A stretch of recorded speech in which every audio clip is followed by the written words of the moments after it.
Allez, avec nous maintenant, monsieur le maire de Lens-en-Vercors, Michael Kramer. Monsieur le maire, bonjour. Bonjour. Alors, tout jeune maire de Lens-en-Vercors. On rappelle Lens-en-Vercors, 2800 habitants, le plateau du Vercors. Un maire rural par excellence, monsieur le maire? Oui, un maire rural avec une proximité d'un grand centre urbain au pied. Alors, c'est quoi le problème de Lens-en-Vercors? Petit village connu pour sa station de ski, évidemment.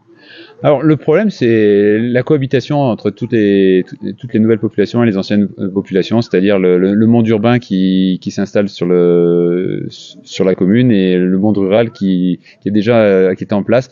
Et c'est cette confrontation entre ces deux mondes qui aujourd'hui exacerbe sur certains points les difficultés, c'est-à-dire le partage de l'espace, le partage du territoire, les nouvelles activités.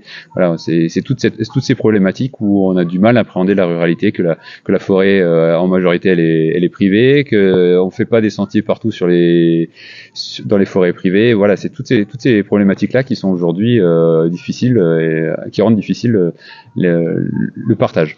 On a des conflits vraiment dans le village ou pas? Oui, aujourd'hui on a une guerre ouverte entre les pratiquants de VTT et les forestiers sur le sujet. Les forestiers ils veulent que leur forêt elle reste on a les sentiers qui ont été créés sur leur forêt, ils en veulent pas. Les VTTistes ils disent on a besoin de faire du vélo. Donc voilà, c'est des problématiques aujourd'hui qu'on doit régler tous les jours. Et on a trouvé une solution là grâce à la bonne volonté des VTTistes et de l'association de chasse agréée, donc la CCA, puisqu'on a pour aider les forestiers, donc pour sortir les pistes de chez eux, on a décidé de créer en domaine communal une piste de VTT mais comme elle est dans une zone de chasse, donc on a travaillé avec les chasseurs et les VTTistes, et donc du coup 3 demi-journées par semaine pendant la période de chasse, c'est-à-dire les jeudis matin, samedi matin et dimanche matin, la piste est fermée pour que les activités de chasse puissent se dérouler, et l'après-midi elle est rendue aux activités VTTistes randonnées. Donc voilà, on fait du partage de l'espace, mais du partage temporel. On fait de la garde alternée de la nature, c'est-à-dire que le matin c'est les chasseurs pendant 3 mois, et l'après-midi c'est les VTTistes sur ces 3 mois-là, puis le reste de l'année c'est tout le monde. Et ça marche. Et ça marche, ça fait 3 semaines qu'on a inauguré ça, et pour l'instant ça fonctionne. Je pense que tout le monde est content, et qu'on voit que si on dialogue ensemble, ces difficultés qui sont là très présentes, et on arrive à les résoudre. Et j'espère que ça fera Jules, parce qu'au final on partagera le territoire de manière intelligente, et tout le monde y gagnera. Alors on n'est pas loin de Grenoble, est-ce que ça pose des problèmes ou c'est une chance, la grande ville de Grenoble? Bien ou pas bien?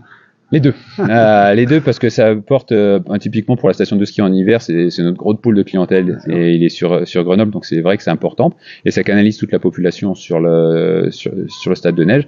Par contre, c'est vrai que l'été, sur la clientèle qui s'éparpille en nature, ça pose d'autres soucis, c'est-à-dire que hors sentier, on a beaucoup de monde hors sentier, on a beaucoup de gens qui viennent passer la nuit parce qu'il fait très chaud à Grenoble, ils viennent passer la nuit dans leur van sur le plateau. Et en été, la population est un peu différente, c'est-à-dire quand ils viennent en randonnée, ils achètent en bas. Ils viennent sur le territoire, ils viennent en randonnée, ils jettent les poubelles, ils vont aux toilettes, et ils redescendent. Donc du coup, au final, il n'y a pas beaucoup de consommation, et c'est ça qu'il faut qu'on travaille, parce que autant l'hiver c'est très bien parce qu'ils achètent le forfait et consomment au restaurant d'altitude, autant l'été la problématique elle est différente. Donc c'est comment on fait pour intéresser la ville de Grenoble, qui soit pas simplement consommateur de notre territoire, mais acteur aussi du territoire, parce que s'ils consomment, ils vont le manger, ils vont le détruire au final, et c'est leur propre entre guillemets jardin qui va disparaître. Bien sûr. Monsieur le maire, vous êtes ingénieur à Grenoble, oui. Vous faites le voyage quasiment tous les jours. Comment c'est possible d'être à la fois maire de cette commune sans les services techniques que des grandes villes peuvent avoir? C'est possible? Comment ça se passe? Il faut pas dormir. Voilà, moi honnêtement, je suis quelqu'un qui dort très peu, donc mes journées sont à rallonge.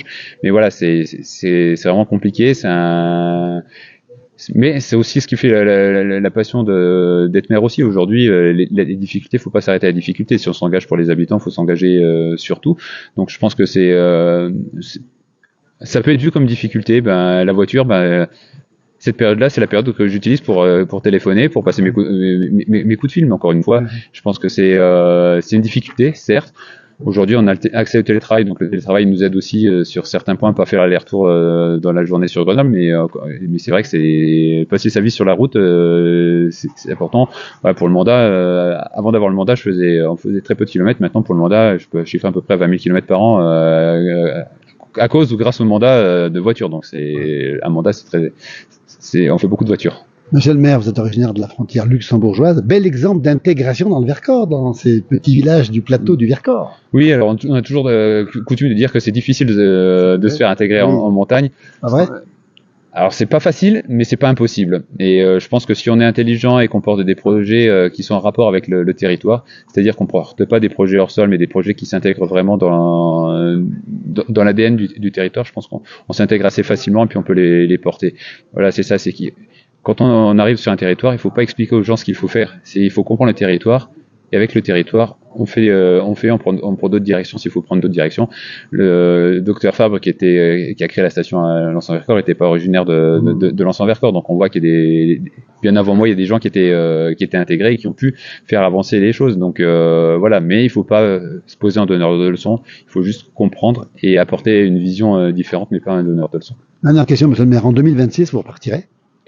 Alors la question ne se pose pas encore. Non, honnêtement, un mandat de maire, c'est un mandat personnel certes, mais il y a une équipe municipale et puis il y a surtout une équipe familiale. Et moi, mes 2 engagements, je les ai pris en accord avec ma famille, parce que quand on est maire, on engage les épouses, les enfants et la structure familiale est branlée. Donc voilà, c'est une décision qu'on prendra en famille avant tout, et après parce que je pense que c'est la base. Et si on n'a pas une base solide à la maison, on peut pas avoir la tête totalement libérée pour le mandat. Donc d'abord on en discutera en famille, et après puis il y a 3 ans de mandat encore à faire, donc il y a encore du travail. Donc on a encore le temps, et moi je poserai cette question quand ça sera l'heure et que tous les projets qui sont en cours à la commune sont terminés, parce que je pense que c'est malvenu déjà de projeter dans 3 ans alors qu'on a énormément de travail sur le bureau encore. Merci monsieur le maire de Lens-en-Vercors. On rappelle ce beau stade de neige, de ce beau plateau du Vercors, vraiment un espace magnifique à découvrir avec du ski alpin, du ski de fond, un peu de tout. Un peu de tout, et puis maintenant on a notre retenue une retenue collinaire, et avec un espace ludique qu'on a fait